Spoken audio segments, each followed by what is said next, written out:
नमस्कार शेतकरी मित्रांनो, मी शेतकरी ह्या यूट्यूब चॅनलमध्ये आपलं मनापासून स्वागत आहे। शेतकरी मित्रांनो, आपल्या तूर पिकामध्ये आता दुसऱ्या फवारणीचे काम सुरू आहे। तर शेतकरी मित्रांनो, पहिली फवारणीनंतर आपण 15 दिवसानंतर दुसऱ्या फवारणीचे नियोजन आपल्या तूर पिकामध्ये करत आहोत। तर शेतकरी मित्रांनो, बऱ्यापैकी तूर पीक आता फुलोरावस्थेमध्ये आलेलं आहे। फुलोरावस्थेमध्ये असताना आपल्याला तूर पिकामध्ये अळीचा देखील मोठ्या प्रमाणामध्ये प्रादुर्भाव या ठिकाणी पाहायला मिळत आहे। शेतकरी मित्रांनो, सततचे ढगाळ वातावरणामुळे सुद्धा आपल्या तूर पिकामध्ये आपल्याला अळ्यांचा प्रादुर्भाव हा जास्त असलेला पाहायला मिळतो।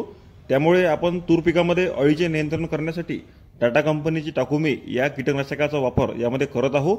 याच्यामध्ये घटक जर पाहिला तर आपल्याला फ्ल्युबेंटामाइड हा घटक प्रामुख्याने टाटा कंपनीच्या टाकुमी यामध्ये पाहायला मिळतो। शेतकरी मित्रांनो, याचा वापर करत असताना आपण 15 लिटरच्या पंपासाठी 10 ग्रॅम एवढा वापर त्या ठिकाणी केलेला आहे। त्यानंतर शेतकरी मित्रांनो, आपण जास्त फुलधारणा येण्यासाठी त्याचसोबत जास्तीत जास्त फुलाचे रूपांतर हे शेंगामध्ये होण्यासाठी या फवारणीमध्ये वेंटिस या कंपनीचे वेल्वेट हे बायोस्टिम्युलंट टाकलेलं आहे। तर आपण हे टॉनिक घेत असताना 15 लिटरच्या पंपासाठी 3 मिली एवढा वापर या ठिकाणी करत आहोत। तर शेतकरी मित्रांनो, त्याचसोबत आपण या फवारणीमध्ये बोरानचा देखील वापर केलेला आहे। तर शेतकरी मित्रांनो, बोरान आपण हे 20% प्रमाण असलेलंच त्या ठिकाणी वापरत आहोत। तर शेतकरी मित्रांनो, बोरान वापर करत असताना आपण 15 लिटरच्या पंपासाठी 25 ग्रॅम एवढे प्रमाण घेऊन आपण फवारण्यासाठी वापरत आहोत।